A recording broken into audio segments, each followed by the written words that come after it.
Hey guys, Blue Koolaid at you. Told you guys about this KP yesterday on my video. It detects geomagnetic storms, and just like they were predicted, it did come, and it's pretty much gone now. What you're looking at here is, this is just a model. It shows how strong a geomagnetic storm from the sun is, and the dates that it comes and the time, which is illustrated right there by that. This is just typical bar graph.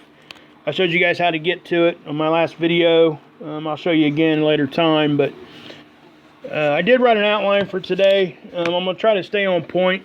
I'm still going to be myself, guys, so, you know, I don't know what else to say about that. I'm not going to ever read a script, okay? I will tell you that. I will write an outline and stay to my points, but I'm never ever going to verbatim read from a script. I think it's, I don't know. I just want to be more authentic than that, guys. You guys know how I am. So anyway, again, this geomagnetic storm, and it got to the moderate level. See it right there, the green up here in the top left. It happened on the 5th at 4 UTC down here if you look. Okay, then it just slowly tapered off to now. So what I'm going to show you is, you know, what happens to our magnetosphere when that stuff happens. This is kind of what I don't have a good grasp on as far as why this does this. If anybody else knows, let me know. But the sun's over here, right? And because of either a large coronal hole or a CME or a big sun flare, what have you, that's why we get geomagnetic storms. And they can affect our electrical grids, they affect our satellites, our phone communications, all that kind of stuff, if they're strong enough, if they can make it to the surface of the earth and cause some electrical disruption. But the sun's over here, so that means the energy and the winds are coming this direction, right? Well, why is there no pressure here and big pressure back here? Okay, I don't understand that. Unless there's some sort of scientific, like a rubber band or rebound effect that kind of makes it kind of hit our shield and kind of loop and come back from the backside. Is that what's happening? If anybody knows, let me know. But I don't think that that's what's happening here. But what you're going to see some intense pressure. Okay? I'm just going to back it up. I'm just going to use the slide bar, guys. It'll make it a little bit faster. You see all that pressure around the sun? I mean, the earth there? The greens and the yellows. And then look at that. Okay, you see right about there. Look at all that. That's inside the satellite line. That white dotted line. That's where the satellites are at. On that white dotted line. Okay, there's the GOES 13 or 14. Here's the other one. I think there's a South Korean communication satellite in this orbit also. But I still don't understand why most of the pressure ain't this direction. Okay, and also you got the square thing going on here. Okay, so if anybody knows, but this is what happened. Yeah, that's intense pressure, guys. And it lasted for a while, and we've been seeing this coming and going. But right here, see it start from the earth and then kind of push out like the earth was pushing against something. But I have to reiterate here, guys, why is it the backside and not the front? Shouldn't we be pushing towards the front harder than we are the back? I mean, look at that. And it just circles around and just keeps coming in waves or what have you. But I just don't understand why. And look how close that stuff, see that right there, that is in our atmosphere. The black circle is part of our atmosphere. And this is right at the equator if you look at it. Why is there a void right there? And I see this a lot, I've just never mentioned it. You got pressure all the way up into this point, and then it stops, and then basically right at the equator of the earth, there's a void there. What causes that? If anybody knows, please let me know. I mean, and just look at all this. It's kind of like squishing. It's like an egg. It's almost like an egg shape. Look, if you follow that on through. So, you know, I don't know. But it's just something I wanted to, you know, explain with the KP. So that predicted geomagnetic storm did happen. Wasn't like catastrophic or nothing, but again, we're still getting rear side pressure and I don't get it. So anyway, we're going to go on over to the Secchi site real quick. I'm not sure if I mentioned this yet this time, but I did get my computer up and going, guys. I just have to go through a tutorial to learn how to upload my videos to YouTube from it, from the screen recorder software I got. I'll be able to figure it out. The next video will be on that computer. It won't be on this phone. Just letting you know that. So stuff should get better here, guys. So what we're going to do is we're going to go ahead and go to Core 2 here. And you know what? Actually, I'm not even going to go to the site here. I'm just going to back off of this site. And I'm going to show you the still shot I got. Because this is really all I wanted to show you over here at Secchi. Core 2 did that today, guys. That's the Koolaid cars we've been calling them. This is a different shape as far as the width and stuff that we normally see. This was an odd capture for me. I mean, for it to be connected right here was kind of odd, you know. So I don't know.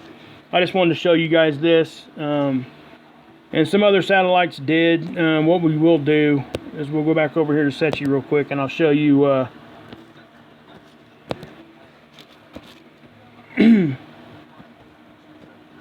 I'll show you the EUVI, the radio frequency view. Okay, what you're going to see is you're going to see the sun basically react again to something. So we'll do that. 11:03. Go. Okay. And again, you know, the sun's reacting, and it's reacting a lot right now. I don't know why, but it just is, guys, and this is why we're doing what we're doing. So I'm gonna stop it right there. I'm gonna reverse it. You guys did see that flash, right?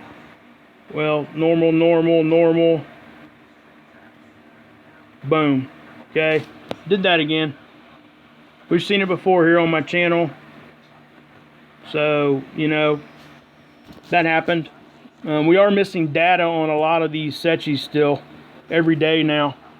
I'm not sure if they're hiding stuff or whatever is going on, but something ain't jiving. So we're going to go over to spaceweather.gmu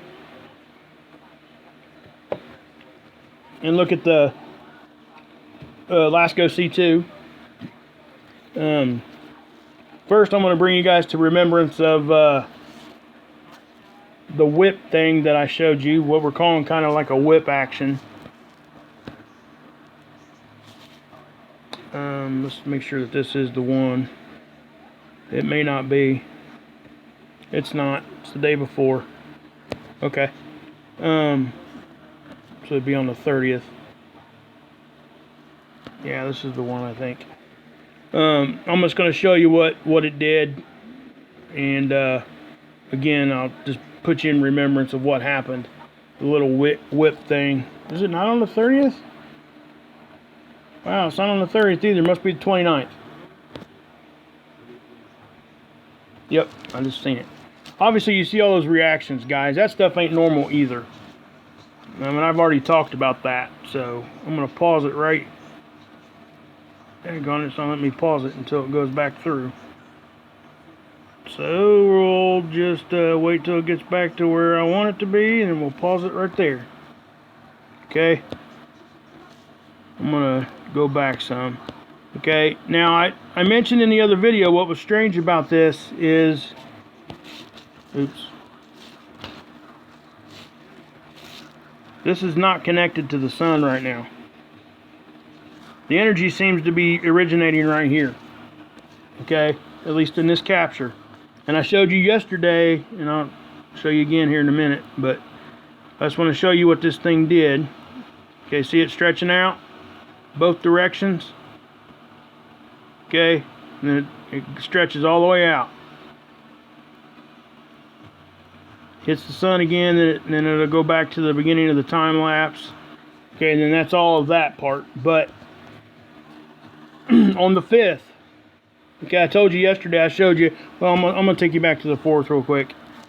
We'll pause it here in a second. But it starts happening. I showed you this yesterday, and I told you we needed to look at the 5th to kind of get the end of it and see what actually happened. Well, something strange kind of happened, and I'll explain here in a minute.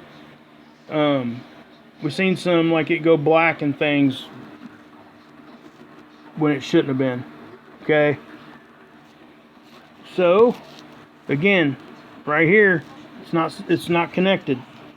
Okay, see, and again, it seems like it's always coming from right here. So what do? We go ahead and we'll hit next. Watch the timestamp here, guys. It's going to be important. Timestamp down there, 2236. Down here, if you guys didn't know. Next. See it stretching out? Okay, doing just like it did the other day.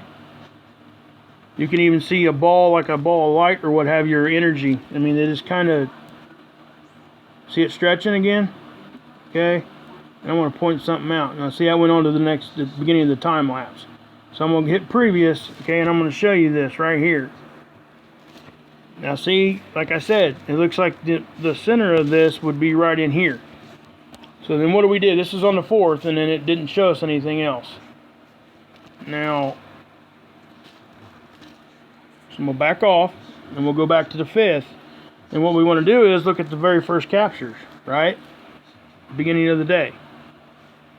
This thing, number 1, I'm gonna pause it. You see it says 724 here on the timestamp. I'm just gonna hit slow. You're gonna see it jump from 9 something all the way to 22. So we missed like 12 hours, I believe, is what it was. Okay, 9 to 21. Okay, so I'm gonna stop it. That right there is 0. That's the first capture it took on the 5th. Look. Did they do this on purpose? Or was it a camera thing? Then it lets us see the next capture, which is at 12 minutes in. Okay? Again, look at what it's doing here. I'm going to go ahead and zoom in even further here. See, you know, like I say, nature doesn't usually do stuff in straight lines. There's a straight line here and a straight line there, what have you. Pretty straight anyway. And it seems like it's converging at a point. And it's right there where I said stuff was happening. Okay? And it's like the energy's going both directions right here. And this is connecting to the sun. And this may be connecting to something else. There might be 3 different things involved here is what I'm saying. Okay? There might be something here. And there might be something off the screen. Over there to the right. And then the sun. Okay? Keep in mind, this thing is huge. Okay? The perspective we're looking at this, we're looking at it from the satellite. So this is millions and millions of miles away. And the further something is from you, the smaller it looks. Even though, which makes these things even larger. So, then it did that again. At the very next capture. And then it did that. Next capture. Okay? Then it went back to this. Okay? Now that's back in more of a normal pattern. But it's still right here. Okay, why? Plus, I seen kind of like a triangle shape down here. Does that mean anything? Don't know. I'm going to hit next. Keep going here. What was that? Yeah. Okay. We see stuff like that too, guys. A lot of that stuff is just like little meteors flying through everywhere. Next. Okay. So, we keep going, and it did its thing. But then we miss all that data between 9 and 2200 hours. That's crazy. So anyway, I wanted to bring that to you and show you that, because that actually that's the second time it happened. Okay, guys, second time it happened. Should not be doing that. At least not that direct, not like that repeating itself. So that's telling me that something's probably there reacting, causing something. Do I know what that something is? No, I don't. But if anybody does, please let me know. I'm going to show you guys this. I took a still shot of the magnetosphere here. Look at that. Does that not just look like crazy? I mean, that's a lot of pressure circling the whole Earth. Not just one side. That's all over. But again, the majority of it's coming from the backside. So, I don't know. I don't know, guys. And while you guys look at this, I'm going to talk about something real quick. I'm thinking about starting like a Hangouts where any and all researchers are welcome to come in and talk about stuff. The effort here would stem from just trying to bridge some gaps, trying to heal some relationships, trying to do all that so it helps the whole community. You know, when we get separated into camps sometimes, and then we lose out as a whole for a community. We do. You know, because if those guys that were working together no longer work together, they can't bounce their ideas off each other. They don't do any. There's such malice there that it really bothers me, which is why I try to stay neutral as best I can. And something else I'll address right here, because this is kind of going down this whole subject. The reason I don't speak definitively like I know something's 100% true, because I had a comment in the comment section about this, is because I've been programmed my whole life just like everybody else in this world. I don't want to be the one programming anybody. So if I'm telling somebody over and over and over and over again, just beating it in their head, that this is true, this is 100% true, 100% true, that is the exact same thing that was done to us. That stops our thinking dead in its tracks. Because if you know something true that you think is completely 100% true, in your mind, you no longer think about that. So I'm not going to do that to people, because I've been wrong so many times. And I don't want others to be wrong like that either, because it's a horrible feeling. You think something's 100% true and it's not. And then you got to go back and tell everybody, hey man, you know. Or if you don't, then that makes you a stinking liar. So, I mean, there's a difference between being correct and speaking truth, okay? Here on my channel, I'm never going to lie, okay? So I've been called a liar and all that mess before. I've been mistaken or incorrect, but I always correct myself. And this is where a lot of channels end up getting hateful and what have you. You know, we don't have to always be right, guys. We don't. So my effort here would be to bring everybody kind of together, even if it's a little at a time, and, you know, do a live hangout with multiple creators, researchers, and even some of the subs that just have questions. You know, obviously you can't have 1,000 people in a hangout, but you can, you know, people can be in the chat, and those of us that do channels or what have you can try to answer your questions live.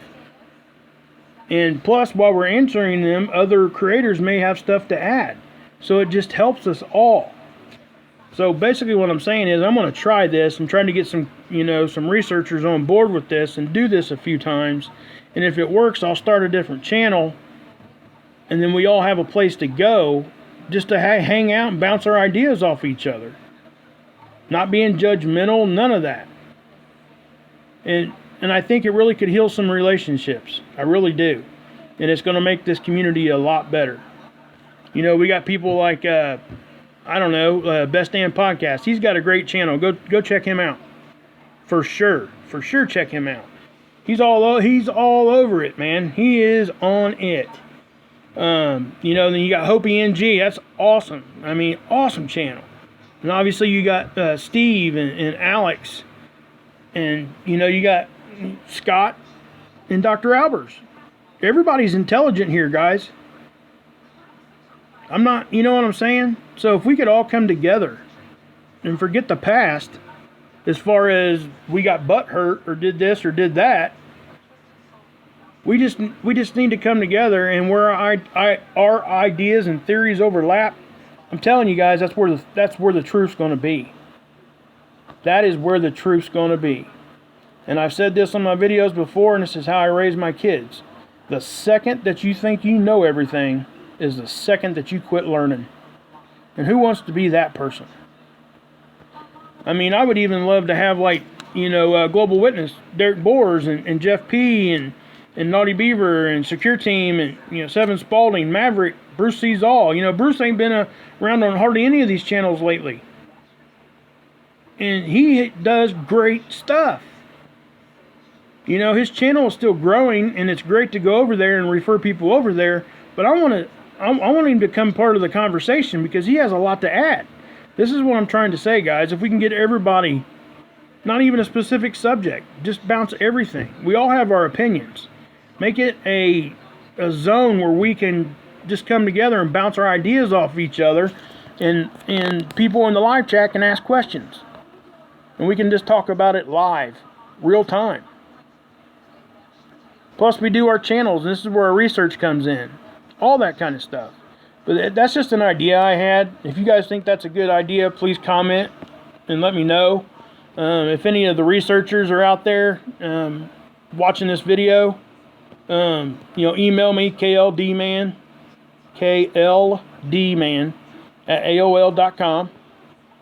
I will respond. You can talk to my subs. I respond and look at every pic. If you guys are interested in doing this, I'd like to at least set one up and try to get that going.